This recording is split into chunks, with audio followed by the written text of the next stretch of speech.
Arne, obviously it's midway through the season now. I just wonder how you assess exactly where you're at the moment and what realistically you feel you can still achieve this season.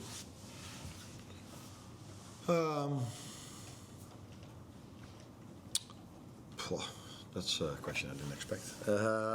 So one more time, ask it one more time. Yeah, how do you assess where you're at as a group at the moment and realistically what you feel you can still achieve in this campaign now? Because we are at the midway point now. Yeah, realistically, I think there are two teams. By the way, with Villa being really close to them, but because Arsenal won against Villa, they created a bit of a gap towards Villa as well. Realistically, those two teams are quite far away from us, and we should not look at that at those two at this moment of time.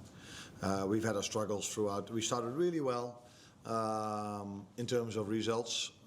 Games were really close. Then we had a phase of the season where games were still very close, but we were constantly unlucky. Now I think we've been 7 or 8 games in a row unbeaten. But if you say this, you feel like, wow, they are flying through the league. But that's not what we are doing. It's every single game we play. It's hard work. It's two teams quite close to each other. We're mainly the team that's probably better than the other team, but not enough. We're constantly within this 20%. Difference, and if you're inside this 20% difference, then going to the floor or not means a lot for the results.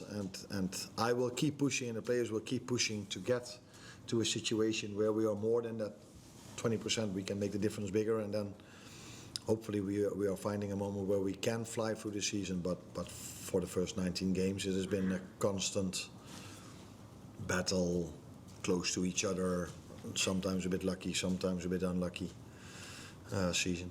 So I mean, you feel that, we look at the results and the unbeaten run and feel that you are picking up momentum in terms of league positions, but do you feel you're not picking up that kind of momentum? Even the game against Leeds, it's your first 0-0 in 84 games here. Ah, okay, yeah. Yeah, that's not a nice thing to hear, but I think it's clear and obvious that we hardly concede chances anymore at this moment of time against the opponents we had in the last 7 or 8 games. But for me, it's also clear and obvious that we find it quite hard to generate enough chances for all the ball possession we have.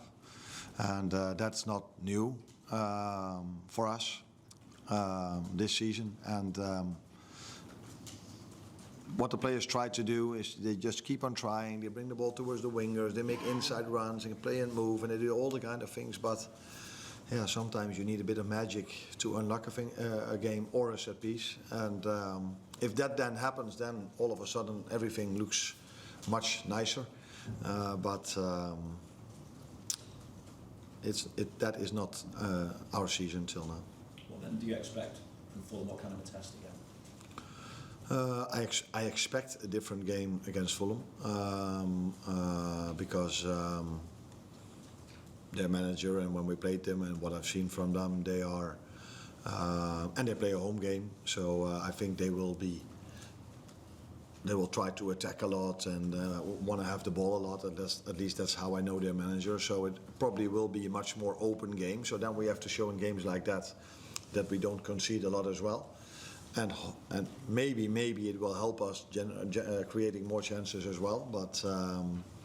But it's a difficult one because the last time I went there, we lost against a good Fulham team. So they're a draw tonight against Palace. So yeah, I expect a different game, but yeah, let's see. I don't expect 5 defenders, but I didn't expect 5 defenders today as well. But they did.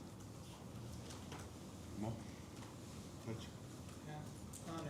You sort of talked about there being 2 teams away at the top, and then at the halfway stage you're 4th. You've obviously had winning runs, you've had difficult runs, you've had unbeaten runs. Do you think 4th is about fair for what you've done so far? Yeah. Yeah. And if you were to, obviously as defending champions. Although the margins are small, so if I've said a few things already in this press conference, but. So that could have influenced us having 3, 4, 5, 6 points more maybe. Yeah, like today and like so many other games, if we would have done a bit better in set pieces, then we would have had 5, 6, 7 points more as well. So that could have changed it a little bit, but from open play, from where we are, if I look at Arsenal, if I look at City and I look at us, I think it's fair that we are not above them, that we are so many points behind them. Is probably there are reasons for that, which I just explained, but it wouldn't be fair if we were above them for the way we've played. Apologies. Obviously, first time we've seen since Alan Briggs left. What's your view on his departure? What message do you want the players to take on from that?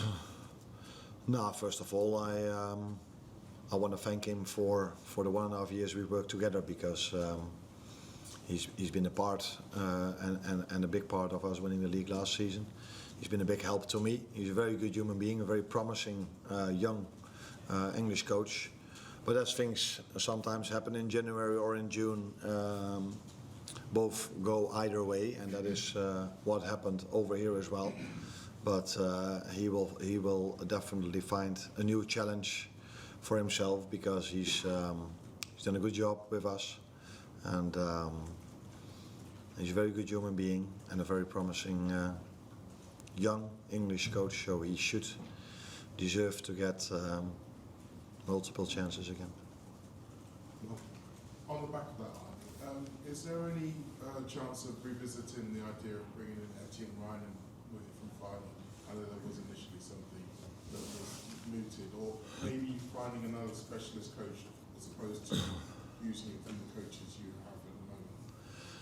Yeah, I think it would be a surprise to you if I never talk about players we bring in, that I would start talking to you about names in terms of coaches we could bring in. Of course, we are looking at the situation, what is best for us now, but as long as I have no news about that, I cannot share anything about it. Last one. Just in terms of Gomez and Endo, have you got a time scale on when they might be back? Joe Gomez and Endo, did I hear that? Yeah.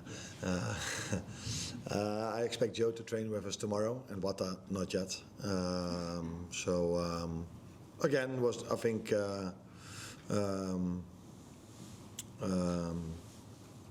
to see that we had 4 players on the bench that haven't played any minutes in the Premier League, and these players just keep going with so many games to go. So if anyone was like, why does he take Florian off? If, for example, he 2 days after the game he felt his hamstring still too much, so that's why he couldn't train.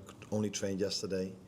With all the games coming up, for me that was too much of a risk if you don't have so many players available with Premier League experience. So, and of course Cody is a good replacement to bring him in. But these are all the things we have to take into account to keep players available with at least some Premier League experience for the schedule we are going in. And not only going in, we've already had now 2 months of non-stop playing football, and most of them already 6 or 7 months of non-stop playing football.